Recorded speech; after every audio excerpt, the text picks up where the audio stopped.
Good morning, good afternoon, good evening. Welcome back to the Traveling Saleslady, where we have conversations with no passport required. So this week, this month, this lifetime, isn't time such a funny thing, the Traveling Saleslady? I'm just kind of like trying to get this going, and then I realize, wow, we just killed a couple seconds of time. That's true.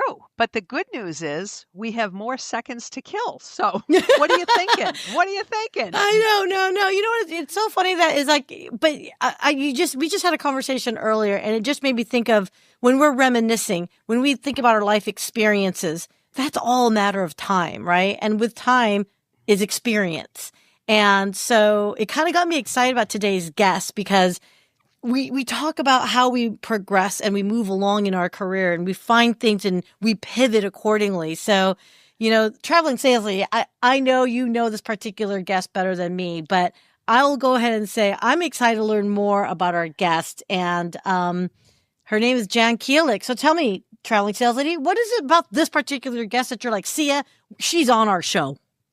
Oh, right from the beginning, I was like, it was a matter of just timing for good recording dates because she's very, very busy. But Jan Kielec, who is currently the executive events coordinator, there's a title that we could dig into on its own, with a company called Momentum Software, which used to be Community Brands. Here's what I know and adore and admire about Jan. She's got vast experience on the inside sales side of things and then outside in the field. And I think some of us may not have both sides of the coin. I'm not sure whether one is better than the other or where someone gets into inside and goes outside or outside inside. But Jan, welcome to the show. We're thrilled to have you. And we'd love to get a little bit of your background. And did you go outside in or inside out? Or are you all confused where you're living in the box? I think I'm a little confused, Traveling Saleslady, about where I'm living in the box because I've been outside, inside, and on top of the box, I think, at this point. Where's the box? Okay, what? Or even, what is the box? Sorry. I've thought outside the box, I've thought inside the box, and I've thought next to the box. And I know from years before, you'll share some stories you often had to climb your way out of the box. Exactly. I think I'm still climbing my way out of the box to get into the other box that I can't get into. Oh my gosh. So what's with the title? What's with the company? Maybe just a little bit of background about what you're currently doing. So I've been with this company for like almost a year now. Well, not quite. I'd say probably like 8 months. And I worked for them before also doing various other things for them. But this time I came back, and I am running their events. I have some, like, it's me and myself and another person in my department. And, we just sell events to major corporations. And when I say events, I mean like career fairs and recruitment guides and virtual career fairs. What our company does, it's a little confusing, but we work with over 3,000 associations. So we basically run their sites. So if a company wants to go on, we work with mostly niche jobs. So if a company, let's say a prime example is a rheumatologist, no rheumatologist is now actively looking for a job because there's not enough of them, correct? And you probably know that better than anybody, Traveling Saleslady. But if they're not looking for a job, how are we getting those jobs that are open in front of them? So we run the sites for these associations. So when they're looking at something on an association page, up jumps, like a job opening. And it kind of forces them to say, oh, what's this? And so even though they're not actively looking for jobs, they're passive job seekers. They're not looking for jobs, but, if something better came up, they might take it. So they see that and then they say, oh, okay, let me look farther into this. So we kind of help people that are looking for people in very niche positions, specialties. We work a lot with healthcare. But another way for them to get these jobs in front of people is through these conferences, and they have, like, the rheumatology has a huge conference every year. We run a career fair alongside that conference. So I know it's a little confusing, but career fairs are great because it's just another way to get those jobs in front of passive job seekers that might be going to the conference just to, have their company be exposed, and, people in that field, oh yeah, so-and-so is here. They can also go to these career fairs and, interview people that are looking for jobs. So from what you've just shared with me, it sounds It's a lot, like I know.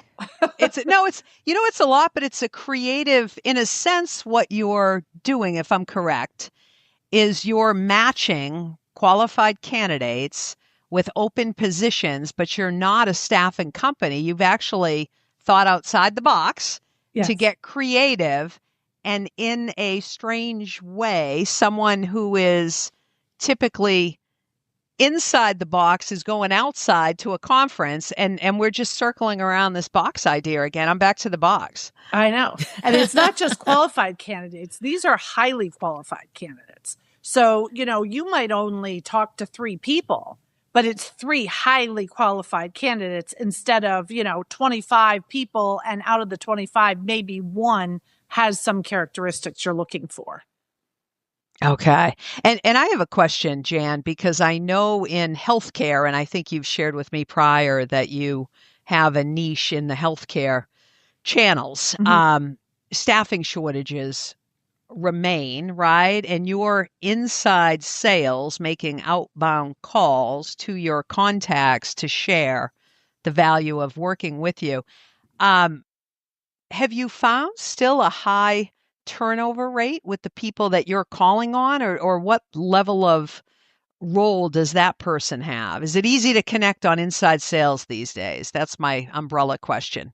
So you're asking me, like, the person that I usually contact at a certain company, is there a big turnover with those people? Or are they easy to connect with? I know typically in healthcare sales, senior living sales, it can be difficult to put a phone call into someone because they're not there, or because of staffing crisis, they're not at their desk. So I'm wondering, the people that you're contacting, what's the level of difficulty, or is it easy? Do they pick up the phone? Oh, no, they never pick up the phone. Like, I would say, not, as a matter of fact, like, you could film me and it'd be hysterical, because when somebody does pick up the phone, you're like, hi, how are you today? Like, you get very excited, because I don't talk to, just to give you an example, I make probably between 40 and 50 calls a day, sometimes more than that. I probably talk to 3 people. That's good, actually. Getting 3 people to pick up, that's still really good. That's pretty impressive. But I have to say, I think it's interesting that these are highly qualified people. So it's almost like catching them at that right moment in time, because just because they're there doesn't necessarily mean there's interest or desire. But those bad days, if you can catch them on that bad day when they're like, I'm out of here, and you're like, hello. Well, actually, no, because I'm not talking to the highly qualified people that are applying for the job. Oh, you're not? Oh, I'm sorry. Like okay. Dee was saying, it's, we're actually not doing the recruiting. We're actually just getting highly qualified candidates in front of the people that are doing the recruiting. So I'm talking to the recruiters and trying to get them to come to the career fairs, put an ad in the recruitment guide, attend the virtual career fair, because then they are going to talk to the highly qualified candidates. Gotcha. Okay, I think I switched the role. I'm like, okay, wait a minute. I thought it was you got them excited and then you got them to the recruiter, if that makes sense, versus the opposite direction. Yeah, no, we really have nothing to do with the recruiting. All we offer is a way to get these jobs in front of highly qualified candidates. Oh, fascinating. That is fascinating. That's I wasn't familiar with it until you started sharing with me, Jan, because it really is a creative way that's not your typical, I'm the recruiter, send me a resume, or I'm on Indeed and I'm doing a search outbound. This is really unique. Is it all different industries, or is it primarily just healthcare?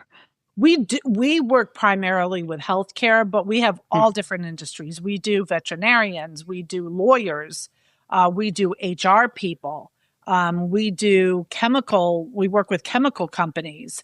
I mean, you name it, we pretty much do it, you know.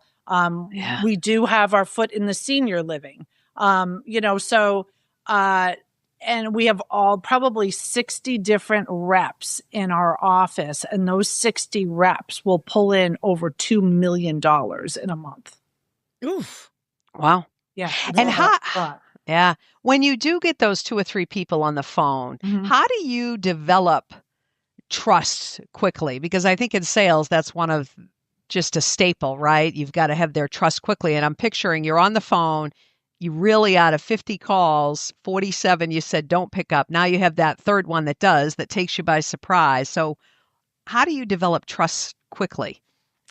You know, I always start with, you know, I'm just using rheumatology, but I'm calling from the, you know, American College of Rheumatology Association. You know, how are you today? I always start with that. And they usually say, oh, you know, good. And if they mention something like, oh, you know, I'm, you know, 8 months pregnant, so I'm a little bit tired. You know, I tend to write down those little nips of information, so that when I call them back next time, I'll say, geez, how are you feeling today? You should be about 9.5 months now. You're still here or something like that, you know? So it's something like, or if they say like, oh, I'm great, I'm going on vacation next week, you know? I'll say, oh, where are you going? Like, I try to get something on a personal level, like, you know, like any salesperson does. And then they might say, you know, I'm going to Florida next week or whatever. And then if I call them back the week after, I'm like, how was your trip to Florida? And I think they kind of feel like, oh gosh, she remembered I was going to Florida, you know? Yeah. Yeah. And you've also had experience on the other side of the fence with outside sales. Yes. Just in your honest opinion, is one better than the other or easier to develop relationships than the other? Or do you think it just varies? You know, I think it varies. I think for me, I'm a very people-oriented person. And I think like with outside sales, what I do like about outside sales is you're meeting that person face to face, right? So they really get a feel for you as a person. They feel like they know you. You come back in, it's like, oh, Jan's here again today. They know your sales person for that specific thing that you're selling. Whereas it's really hard, especially in this job in inside sales, because we have so many people doing, like, some people, you know, just post job postings for people. You know, I do careers. Other people do like bundle packages for people. So we have so many people calling them all the time. We try to segregate it more, but you get a lot of, I don't know who to speak with. That's a problem. So outside sales, I feel like you have a territory, you work that territory, they get to know you, you know, like as a person, you know, like they see a face, they see your personality, they see what kind of car you're driving, whatever it is that makes them connected to you, right? Whereas over the phone, you just kind of have to, I don't know, like figure it out, I guess, you know, that you have to find something you can connect with. Like I talked to a guy the other day on the phone and he said he was from New York. And I'm like, oh, fellow New Yorker, because I'm originally from New York. And I started talking to him, where are you from? He was from Westchester County, where I was from. We're buds now because we had that connection. So he's not going to forget who I am, you know, because I'll always say, you know, when he calls me, I'll always say, oh, it's my New York friend. You know what I mean? And that's our connection. But if you can't find something to connect with the person, you're just a person on the phone, you know? Yeah. Yeah, exactly. Wow. Yeah. Oh, go ahead, Sia. Oh, no, I was just going to say, at least maybe the thing I think about inside and outside sales, again, my background's in tech, so it might be not exactly the same, but I think it is applicable in a lot of different ways, is it's different roles, right? Yes, you're doing sales, but there's different responsibilities that needs to happen. So in the tech world, the field sales folks were the ones that were yes, meeting with clients in person, having the deeper conversations. Cause, when you're in contact with someone physically, I mean, you get to know them, right? Heck, you're even smelling them. It's like you're using all the senses, right? When you're engaging with them. But the problem is when you're out on the road all the time, you can't do the paperwork, right? And so at least for us, it was the inside sales team was an augmentation typically of the outside sales. And so oftentimes the inside sales was doing a lot of the, process, data entry. And I don't want to call it data entry, but it was a lot of the, hey, I'm in the field. Can you back me up? We got to get this quote out kind of thing. And it's not to say the outside rep didn't do that. I'm just saying it seemed to me more process oriented minds who have personalities really excel at inside sales. And it feels like the folks that are, that see business savvy and they're more consultative in their conversations tend to be out in the field because they're with the people in hand and you're kind of seeing what their pain points are. So you can feel out what it is that they really need, not just what they say they need kind of thing. And it's not to say inside sales doesn't get that type of relationship. I'm just saying that's how it was kind of broken down in the tech world. Is that what you guys are seeing in other industries of how inside and outside, or is it inside sales has, I've seen this too. Inside sales is responsible for deals up to X. And then anything bigger than that goes to the field sales team. That was another differentiation that would break up how the inside outside work together. But do you guys see the same type of delineation? I see what you're saying with again, I think it depends on the channel with X number at a certain level is inside and then going outside. But it's interesting. I think outside sales, and again, it depends on who your audience is and what you're selling. But I think a lot can be seen visually. And just an example, someone could be calling on a hospital. And you could see that parking lot is full. In healthcare sales, it's always a double-edged sword. Your common ground could be, wow, you guys are busy today, right? Well, what does that mean from a hospital? Well, we got a lot of sick people. So there's your double-edged sword. But it also keeps census up and jobs and all that stuff. So double-edged sword. So you can see things, or you could be selling into senior living a product, and maybe a lot of senior living companies would work with distributor partners. By visually being at that community, you could see a truck pull up. Now I know ahead of the curve what distributor they're using. Oh, wait a minute. And that car pulled up and gee, I see a name badge and that's the person I'm looking for. And the conversation pivots. Hello, Sally. We met in the parking lot a minute ago. So it can all vary, I think. But then I've seen, it sounds like, Jan, with what you're doing, it's a straight line of what you're doing, right? There's not an outside field sales team. This is what we do. This is how we do it. It's a straight A to B process. I have to say the company does encourage, like if we had, the trouble is we work, nationwide. So obviously, if I'm speaking with someone in California, I can't jump in the car, right, and then go talk to them. But if they did have a company like near us, I'm sure if they thought we could, really sit down with them and sell them more, they would let us go.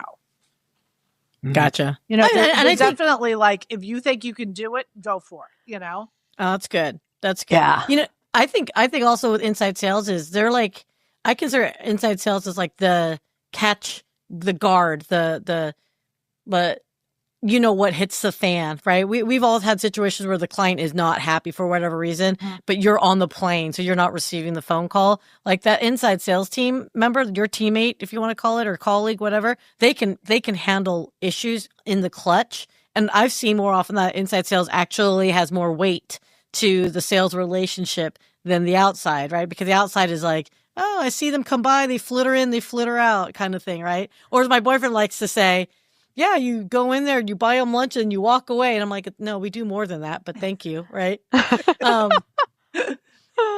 We drink coffee too. Yeah. That's what we do all day. We just have coffee and donuts. Exactly. And then we top it off with an ice cream treat in the afternoon. Hey, traveling sales lady, I just had a thought. Oh, is it time, Sia? Is it time for our Click to Commerce segment? I think so. Falling asleep with your neck in the wrong position can be a real pain in the neck. Literally. People of all ages are falling for Tossie. Tossie gives you the comfort you've always dreamed of.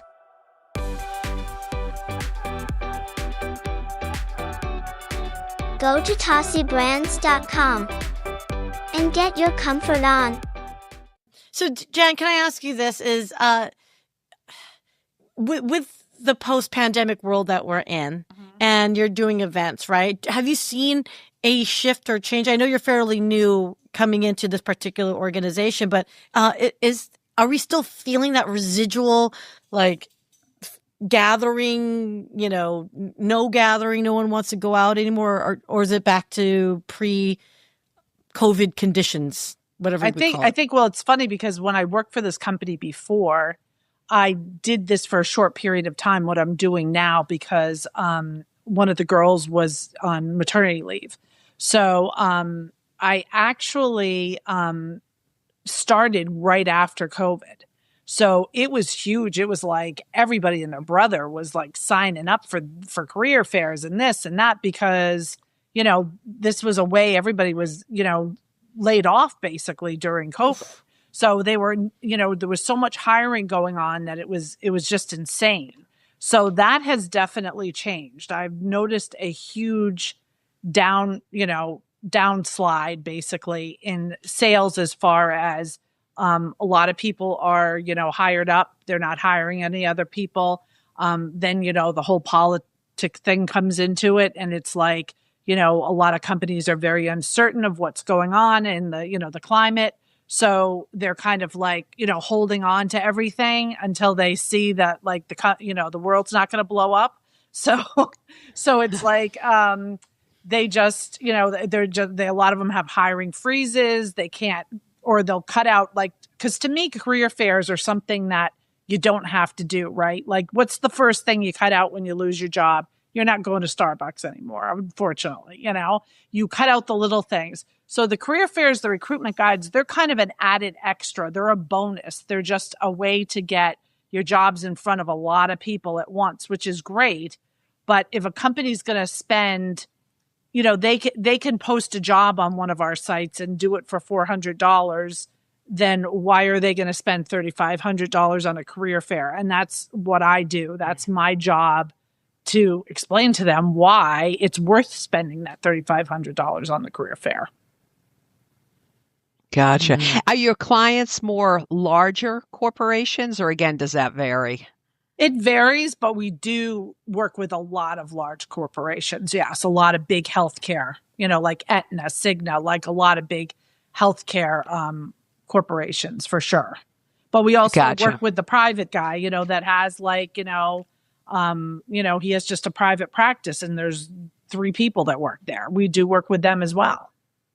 Got it. Yep.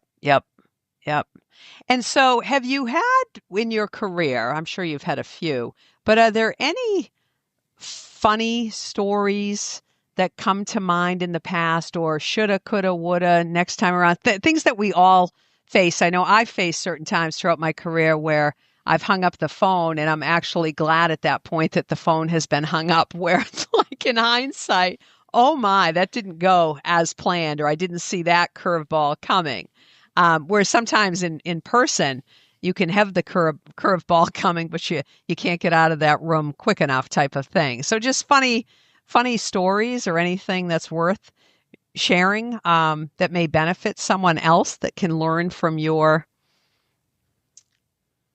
I don't want to say mistakes, because experience is the word I'm looking for. They're not mistakes, experience. Well, a lot of them, could be perceived like maybe better planning ahead of time, right? So I know, retail, we could do another whole show on that, stories that I have that are funny behind that, because I was a retail manager for years.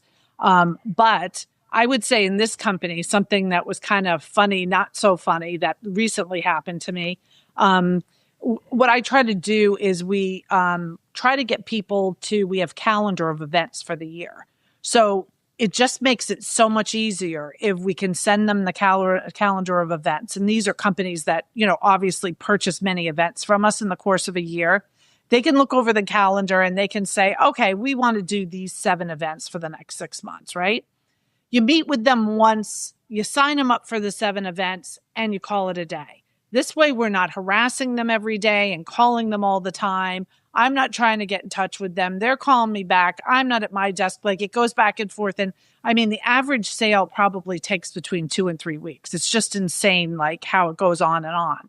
So, this is the ideal way to do it. And also, as an incentive for them to do this, we give them a discount. So we'll give them for 5 or more, events, we'll give them 15% off all of those events. So, when a company is spending a lot of money on events, it really adds up quickly, right? So I work with this one big company, and a lot of times when I came into this role, the people that were doing it before, around October, November, we start trying to push for the following year, right? We start trying to sell the events for, like in October, I'll start selling events. I'm even starting to kind of do it now, events for 2026. Okay. So, and then when I came into this role and took over the other girl's position, they said to her, because she just moved to another role, you have till the end of January to close all the deals you've been working on. But after that, everything's Jan's, right? So I am working with this one woman in this big healthcare company, and she just sends me an email like, this is like your dream, right? I had talked to her about the different events and things like that. I'd sent her over a calendar of events, and I didn't even set up a call. She just sends me an email, and she's got like 10 events on it. These are the events we want to do. And I'm like, I'm stuttering at my desk because I'm like, oh my gosh, this is like heaven. This is like the best thing that can happen. I just pulled in like 30 grand, right? So I'm all excited about the events, and I'm going through and blah, blah, blah. And I start putting them in the computer, and I look, and she's already signed up for like 6 of the 10 events, and she's forgotten about it. I'm like, how do you forget? But she had done it the year before with the other girl ahead of time and just totally spaced it. So my 10 events went very quickly to about 3 or 4 events, which still is okay. But I'm like, I won't do that again. If people sign up for a lot of events, well, now it's kind of me, so I would know. But I would go in and check in their file and just make sure they haven't already purchased these events, because that was a lesson learned, because you would think that they wouldn't do that. But these people are so busy all the time that she signed up like 6 months prior, and she just totally spaced it. Wow. So I had to call her back and say, you already signed up for 6 of these events. Like, if I could have put it through again, she never would have known. Like, it's crazy. Yeah. Wow. Thank you for having ethics not to do that. Yeah. Yes. No, I know. I could never ever do that. Yeah. But you thought for about 2 seconds, like, could I? No. Yeah, exactly. You're like, well, it was 6 months ago. They already paid for it. They're not going to know they had another one. No, I could never do that. But, and I really liked the person too, that, I sold them to. But anyways, it's just, I think she felt kind of stupid when I told her that, but, like, I get it, because she's really busy. She's really, really busy, Yeah. Yeah. But it was just like this big inflated, like, oh my gosh, it's paying off, to like, oh geez, okay, I got a $50 sale.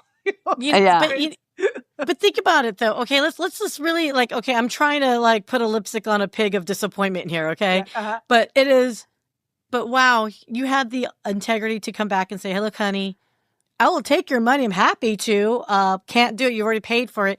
But imagine now, yeah, she's going to be slightly embarrassed, but imagine now she can say, I can trust her. Yeah. This person has my back. You know what I mean? And I think that is like one of the critical things, that whether you're inside or outside, is that when you could just do that kind of like, having someone's back is so hard these days, because so much of our lives is looking out for ourselves at times, right? And though we're not trying to be selfish, it's just, you got to take care of yourself, right? And I think personally, you've got a client, not for life, but for a heck of a long time, just for that one simple move to say, yeah, you're double paying. Well, to me, it's like karma. You know what I mean? Like karma always comes back to you. And it's like, you know, we have our really good customers work with this area called the network, and they just do big deals with them and everything. And in with that package of being part of the network, you get 10% off all career fairs, all recruitment guides, all virtual career fairs. But a lot of the people, because there's so many recruiters in a company, a lot of the recruiters don't even realize they're in the network. So it's very easy for me to be able to be like, not offer them the 10%, but I can't do that because to me, it's going to come back to you, you know? Yeah. Yeah. I always believe if you do all the right things, you can only be redirected. You know, it's when you start crossing lines that are unethical, that are, to me, they don't serve anybody well at all. So your story just triggered. I'm just going to share this story because this is kind of different but similar. Years ago, I was working for a company that shredded paper, and this is when HIPAA was really a big deal, and not a lot of people were informed about HIPAA rules. So I've really just dated a time period here. But anyway, I was on a truck, a shredding truck, up at this large hospital in northern Florida. And you had requirements that the hospital put it out to bid. You had to show up with your truck and then show them a box of papers, and if it met their requirements, and you submitted a proposal and all that happy good stuff. So anyway, I was with the gentleman on operations. I met him in the parking lot. We put the boxes through. The hospital administrator came out, jumped up on the truck. There were 3 of us, and he pulled up the piece of paper, and I was really embarrassed because you could still see information on it. And he said, "You can still see information on it." And I said, "Well, here you are, right?" And I'm thinking, I just want to crawl out of the truck. And it was a box truck, Jan. It's a little funny. Those boxes again. Bringing it back. Bring it all back. Bringing it back.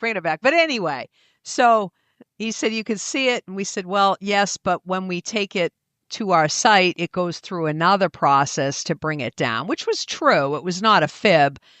But I knew it should have been shredded much, much smaller. And so I said, as we got back to the office, to the person, my ops guy, I said, I don't understand what happened. And he said, "Well, actually, we've got different levels of trucks. This is an older one. The newer one I was going to bring, it broke and I had to get up there, but we would get the job done, this and that." But again, visual, right? It's such a big deal. So I knew there was no way, no how I was getting that deal. And my phone rang. We submitted the proposal. My phone rang about 2 weeks later, and I picked up to the contact, and it was the secretary to this gentleman, the administrator. And she said, "I just wanted to let you know that you got the deal."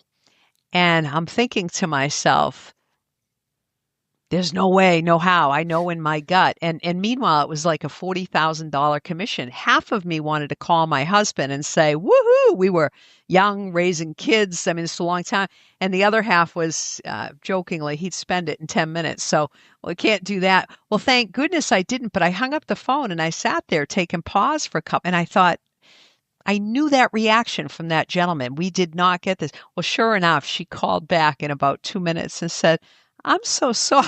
It wasn't you. It was another or whatever." But kind of a lesson learned from the sense of you have to have trust in yourself too, about when the going's good, and when it's just not a good fit, or something has happened that has made it not a good fit, whether it's on your end or their end. So it was kind of a funny learning lesson anyway from years ago. I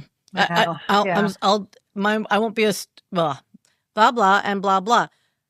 We've all experienced this many times, and I think you've nailed it. Like for me, if there's a deal that just went down a little too easy, a little too fast, it has 100% of the time been a nightmare in the post sales on the services delivery side, because it means you didn't do your due diligence, you didn't ask all the big questions, you made assumptions, and it just goes terrible. So at least you knew in your interaction with that particular client that you just knew there's no way they were going to reward it, because you saw his body language, you saw what he said, you heard it.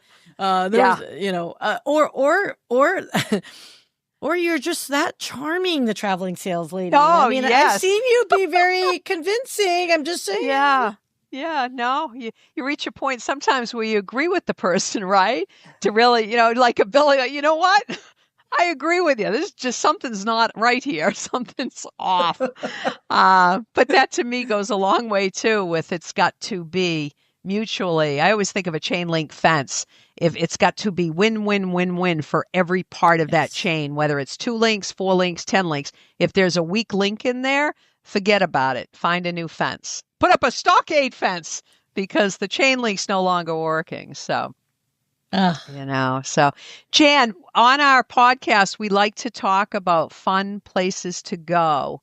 In your experience, have you gone to a conference that has been a super cool area where you would recommend, hey, anybody who's going here should go there, or anything interesting that you've seen? I like to travel a lot. I can't say through work. I mean, I used to travel quite a bit when I was a retail manager. And we went to New Orleans, and that was awesome. So I don't know any specific places I would say like, oh, I would definitely go here. I mean, if you're ever traveling to Boston, you got to go to the North End, right? Because if you love Italian food, I mean, that's the place to be. As far as I'm just trying to think like, there's places in New York City I could tell you, but nothing that stands out that's like, oh yeah, we went to this place. And it's more like when I've gone on these conferences, they do things exclusively for the company, So like I got to see, Alicia Keys in a private concert one time. That was pretty cool, but not so much like taking us out places that really stood out, Yeah. Yeah. You just made me think of like all the Vegas. If you've been to a Vegas conference, there's always going to be a company that, buys VIP seats or they buy out an entire club, right? Yeah. So, yeah. No, but seeing Alicia Keys must have been amazing. Yeah, that was a surprise, and that was really, really cool. That's when I worked for Starbucks. They used to do a lot of that kind of stuff for us, and there was 10,000 managers in New Orleans. So if you can only imagine what that must have been like. Wow.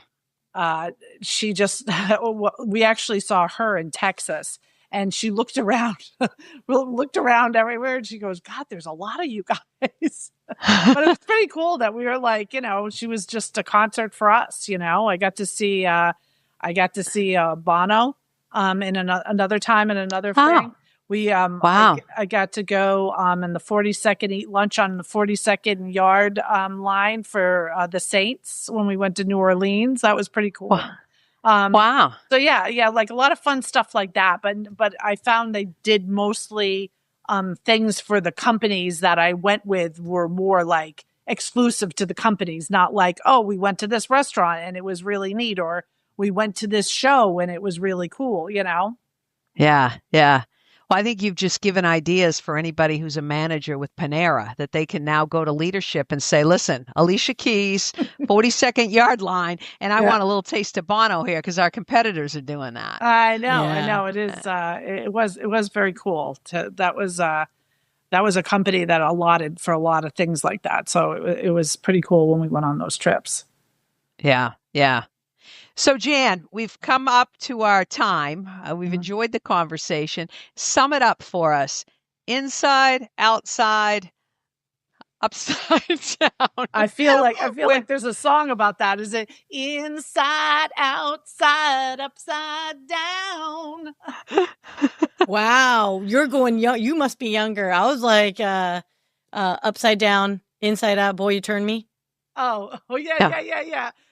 What is that? What is that song? That's Diana. That one's Diana Ross, but one you're singing is that one I just made up, I think. Oh, is it? I'm like, I have no idea. I'm trying to think of like, is it some like Sabrina Carpenter or something cool? I don't know these days. These kids. Traveling Saleslady knows that I like to rap every once in a while too. I love it. That's awesome. Yeah. So I think it depends on like, what Sia was saying. It's kind of like your personality. Like, Yeah. I've had outside sales that I've really enjoyed doing. I've had inside sales. I think the hard thing about inside sales is just the connection, making that connection. But I mean, it's also nice on a 90-degree day being at an air-conditioned office and not having to run around and have to worry about your car breaking down or something going on.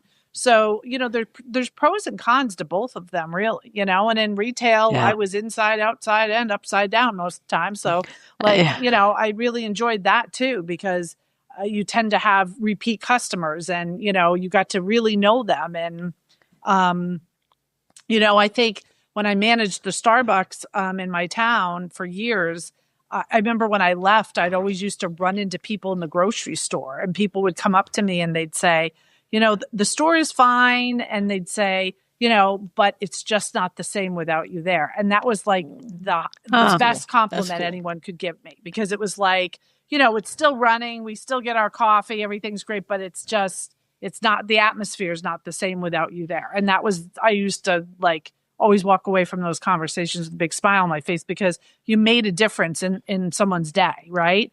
As Howard Schultz always used to say, we're changing lives one cup at a time. So it's kind of like you felt like you were doing that. So at the end, that's really what I'm all about, like making a difference in someone's day.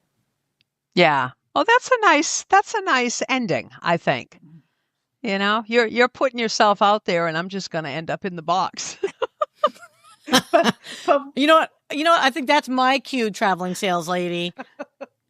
I think I am going to put you in that box there, because if we keep talking, everyone, because I know we can keep talking, we're never leaving. So I do think I'm going to step out of the box here and say, this was such a wonderful conversation. Jan, you're a rock star. As always, traveling sales lady. This time I'm not even going to ask you for your final thoughts, because we're going to keep going for another 20, 30 minutes. I could tell. So I'm going to say thank you so much, everyone, for joining us. It's another great conversation with the Traveling Sales Lady podcast, where you can have great conversations like this with no passport required. Until then, we'll see you next time. Thanks so much for having me, guys. Thank you.